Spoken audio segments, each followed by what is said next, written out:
There are two kinds of books. The ones we read with our eyes, and then the ones we read with our soul. We often read books to escape ourselves, but Yoga invites us to read to meet ourselves.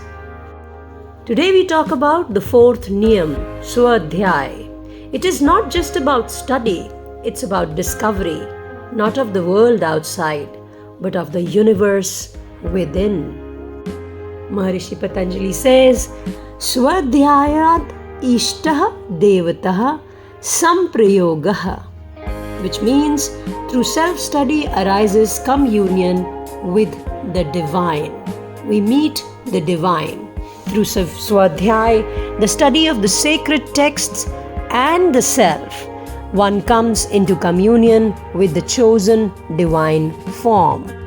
Swadhyaya is not just about reading scriptures, but through studying our patterns, our reactions, our emotions, which are really needed and need of the hour, as a lot of people are not able to get connected with their own selves, and that's why a lot of problems like stress, anxiety, depression, jealousy, anger, insecurity, all of these arise.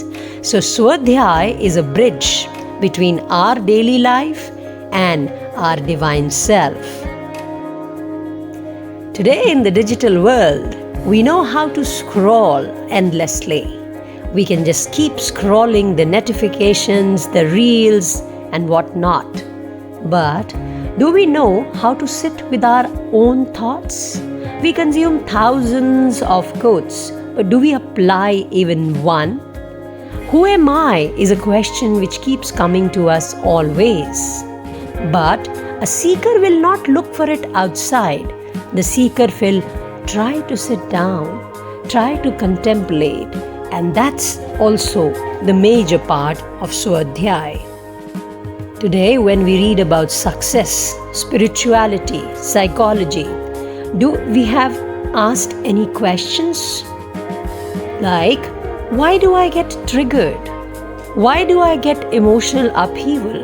What brings me lasting joy? What is my soul longing for? These questions are the small anchors which bring the focus inwards, and it turns the gaze from someone to the self.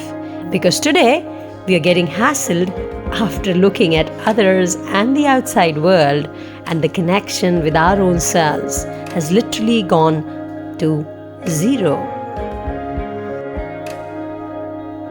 So you can make a beginning. You can begin with, what am I feeling right now and why? Pause the video.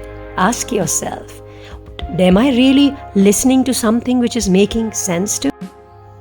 Track your physical reactions to emotions.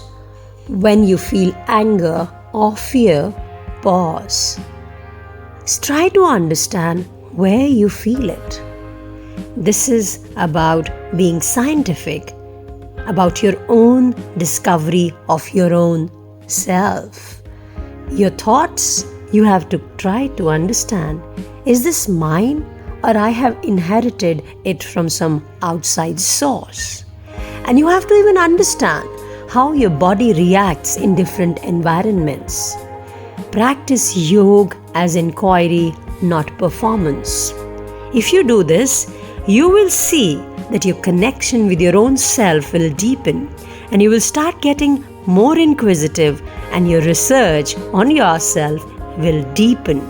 And there will be a sense of calm as you will be inquiring things and you'll be getting answers, and you will like working on yourself and changing yourself for becoming a better version of yourself.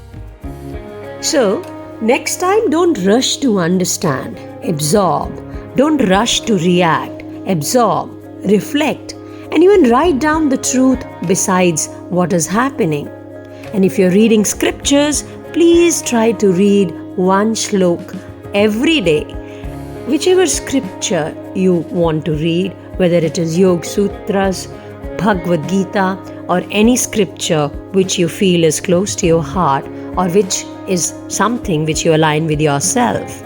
sit in silence after reading that and try to let it speak to you.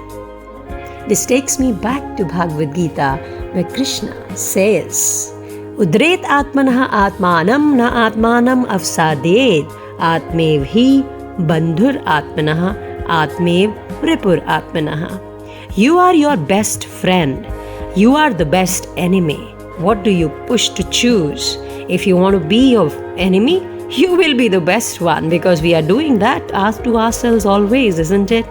But what is right? To be your best friend and to uplift yourself. So be your best friend, uplift yourself, make yourself rise. Do not degrade yourself, for the self alone is your friend, and the self alone will be able to put you onto the path of self-discovery. Swadhyaya is not judgment, it is an honest awareness, and you shall illuminate yourself with this knowledge. It is like holding a mirror, not to criticize, but to recognize. So recognize yourself. So what are the practical trips to Swadhyaya? The practical tips or trips to Swadhyaya are that read a sacred verse, reflect on it before touching your phone. Difficult, right? But try doing it. You will be absorbed. And then you can pause and ask, is this action aligned with me, or is it aligned with who I want to become? Reflect on whatever you do throughout the day, on your actions. Before reacting, take a pause. And at night, do try to journal about your behavior or something, and try to see if there was a discrepancy or a dispute, and was it aligned or not aligned. Swadhyaya is not about adding more information, it's about shedding illusions. So you have to shed the illusions about yourself, because when you really know yourself, you'll meet the divine. Let's set today's sankalp. Today I turn inwards. I listen, I learn, I grow. I am both the question and the answer to the question. See you in the video tomorrow. In the meantime, throughout the day, try reflecting. Before acting, do try to see, were you doing right? And that reflection will stop you from getting into a lot of disputes. Do try it. Bye-bye.